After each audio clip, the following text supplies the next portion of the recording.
Mr. Abdul Latheef is a successful entrepreneur who has found his life's purpose in reaching out to the world around him as a destination or source for his fellow beings to draw compassion and comfort during difficult and challenging times. His concern for the society and community around him has resulted in many philanthropic and humanitarian activities that has transformed many lives. His benevolent and charitable activities are focused around providing education, medical help, housing, and financial assistance to the needy. Mr. Abdul Latheef has supported many bright youngsters who couldn't have continued their education if not for the benevolence of this altruistic entrepreneur.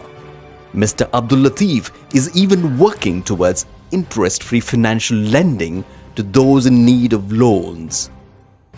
Mr. Abdul Latheef's business enterprises under the flagship company Fadl Group of Companies is spread across the Middle Eastern countries.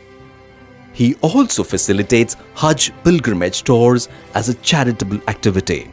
He has built up a large business empire during his entrepreneurial journey that started over 3 decades ago.